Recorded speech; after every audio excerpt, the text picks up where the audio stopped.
suis d'accord avec l'honorable, le président, le jumeau Franck Diongo pour vous souhaiter la bienvenue. Surtout ce qu'il a dit, sauf qu'il y a un paramètre que l'honorable Franck Diongo peut-être me l'a laissé inconsciemment, c'est en ce qui concerne la police et les services de renseignement. Comme vous le savez, nous ne cessons depuis le temps de dire que M. Kabila a privatisé, a politisé les services de renseignement et la police. Comment voulez-vous, lors des événements du 19 janvier 2015, d'ailleurs, pour dire la vérité, ces événements sont sortis du Parlement. C'était à travers les groupes parlementaires UDPS alliés, le MLC est allié, l'UNC est allié, ainsi que les indépendants qui ne sont pas nombreux, l'honorable Franck Diongo et l'honorable Emery Koundji, quand nous nous sommes réunis pour barrer cette affaire de l'ONIP, recensement, élection. Ce n'était pas facile. Le président de l'Assemblée nationale a fait passer cette loi manu militari sans même se rendre compte de son inconscience. Donc il fallait que le peuple sorte. Mais ça fait plus de 5 ans que nous préparons ce peuple afin qu'il puisse se prendre en charge.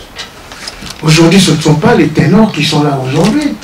Ils passeront. D'autres vont mourir, d'autres, je n'en sais rien, quitteront le pouvoir à force de l'âge et consorts. C'est à ce peuple que nous demandons qu'il puisse être ferme et de s'emparer de leur pouvoir. Le service de renseignement de la mer nous ont bloqué les téléphones pendant 4 mois. Suite à un directeur de cabinet du chef du service de renseignement, M. Kalev, qui a écrit une simple lettre aux sociétés de communication pour qu'ils nous bloquent nos téléphones pendant 4 mois. Il y a certains téléphones qui sont professionnels. Il y a d'autres que nous sommes en phase avec notre base. Et pendant 4 mois, il y a eu combien de morts? Il y a eu combien d'hospitalisations? Il y a eu combien des enfants, des garçons et filles qui n'ont pas étudié? Parce qu'à l'heure actuelle, le travail d'un député au Congo, je vous demande d'aller, un jour, si vous êtes au Congo, allez voir, rendre visite à l'honorable Franck Diongo, président du MLC, un mercredi. C'est le jour qu'il reçoit toute la population quinoise. Mais il est là de 6 h du matin jusqu'à minuit. Quand nous rentrons dans notre base, nous sommes devenus des assistants sociaux. Tout ce qui passe à la communauté, la mort, les hospitalisations, les écoles et tout ce que vous voulez. J'irai même plus loin pour arranger certains divorces. Ils viennent vous voir. Alors vous n'avez pas de téléphone pendant 4 mois. La suspicion, elle est facile. Député Koutakami téléphone pour les sociétés. Moi et l'honorable Franck Diongo, nous avons porté plainte pour la première fois dans l'histoire du Congo. Qu'on puisse porter plainte contre un service de renseignement qui est la mer. Et nous avons demandé à ces sociétés de télécommunications 500 000 $ par numéro. Parce qu'il y a d'autres en avaient 4, d'autres en avaient 5, et ils n'en trouvaient plus. Comme on dit à Lingala, maintenant nous avons au moins 10 plus. Et nous savons comment nous pouvons appeler les uns les autres, bien sûr, sans oublier les Bissimbi, les Bankoulou et les sorciers, qui savent comment nous pouvons nous communiquer. Donc, dès lors que le service de renseignement est devenu l'affaire personnelle de M. Kabila, il règle tout à travers le service de renseignement. Vous avez vécu pincer sans rire pour le pseudo-dialogue de M. Kabila. Il envoie aux partis politiques de l'opposition le tortionnaire, M. Kalev, pour aller dire qu'il avait un message du président de la République, M. Kabila. À l'époque d'autres cieux, qu'est-ce qu'on aurait dit? De voir quelqu'un, un patron de service de renseignement, aller dans les partis politiques de l'opposition. Il y a les autres qui ont refusé comme moi. Parce que je me disais que nous avons encore des combattants qui sont dans leur geôle. Jusqu'à ce jour qu'on ne sait pas le retrouver. Et vous avez appris, 3 mois après, 425 corps découverts au charnier de Maloko. Jusqu'à ce jour, aucune explication. Si c'était dans d'autres cieux, Mais nous aurons pu voir autre chose. Parce que les Occidentaux aussi, jusqu'à ce jour, nous demandent d'être patients. La passation de pouvoir à travers de grands velours. Mais non, ce n'est pas possible. C'est pour cela que le service de renseignement de M. Kabila est très amer. Parlons de la police. La police, au lieu d'aller sécuriser la population, c'est la police au contraire qui terrorise la population. Des députés, des gouverneurs, des vice-gouverneurs, toute personne, toutes Congolaises et Congolais qui se sont menacés a le droit d'avoir des gardes-camps. Vous avez vu ce qui s'est passé après les démissions du groupe G7 de Moïse Katumbi. Ils sont allés chasser tous les policiers qui étaient avec eux. Comment voulez-vous croire encore à cette police? Le 15 septembre, nous sommes à Sainte-Thérèse-en-Gilles. Nous avons organisé un meeting, une rencontre avec la population, pour la première fois. Parce que le président Franck Diongo et moi, nous sommes des habitués de pavé de Kinshasa.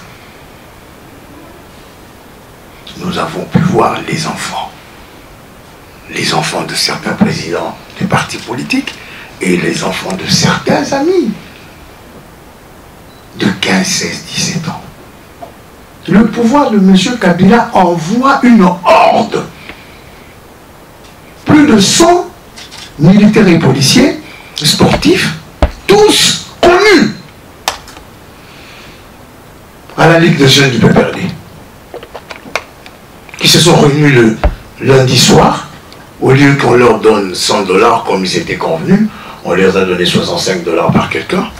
Et puis tous les sportifs de Ndjili se sont rendus compte que la Tchango ne peut pas être responsable de la mort des uns et des autres. Ils se sont rebellés, ils sont laissés à 35 personnes qui sont venues pour nous tuer.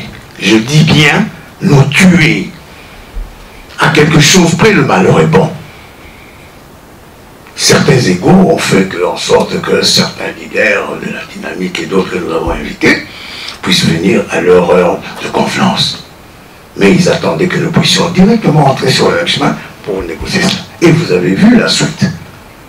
Nous avons 3 compatriotes tués qu'on a amené leur corps à la clinique Ngalema.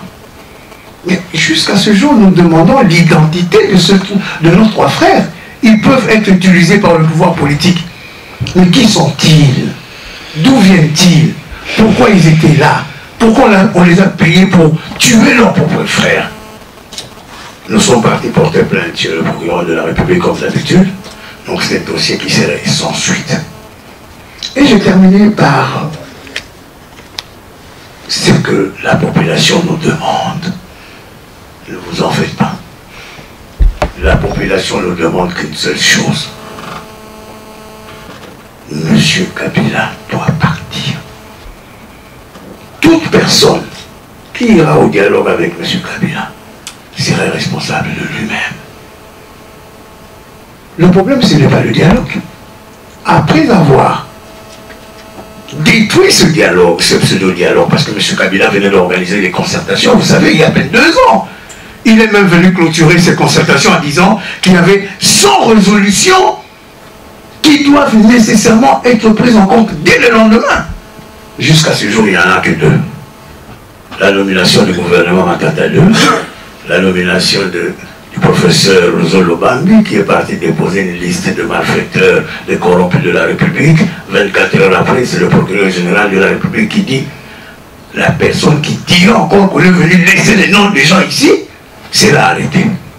Mais nous, on le dit. C'est le procureur général de la République qui vient de nous arrêter. Nous avons ici le fax de l'AFP. À peine 15 minutes que le professeur Zolobam est sorti de là, tout le Congo savait quelle est la nature. Enfin, à l'époque, on l'aurait appelé la délation qu'exerçaient les nazis à l'époque de la Gestapo. Donc tout ça pour vous dire que le peuple congolais en a ras-le-bol.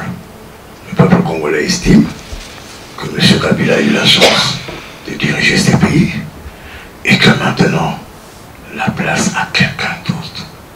Et ça, que ce soit Franck Diongo, que ce soit moi, nous vous disons que personne ne laissera plus cette chance à M. Kabila de continuer. Donc il doit partir. Et ceux qui entreront avec lui, mais sachent déjà qu'il a déjà nommé les commissaires généraux. Je crois que cette semaine, il va nommer dans les comités de gestion des entreprises. Donc nous disons, contre le dialogue. On n'est pas contre le dialogue pour être contre le dialogue. Nous savons que M. Kabila ne respecte pas sa parole. Nous ne demandons qu'une seule chose pour le dialogue. Comme l'a toujours demandé le président Tshisekedi Mulumba, qu'on puisse lui restituer son impérium. Donc ça serait un dialogue d'une minute. M. Kabila arrive avec son pouvoir, il le transmet à M. Etienne Tshisekedi et le dialogue est terminé. J'ai aussi.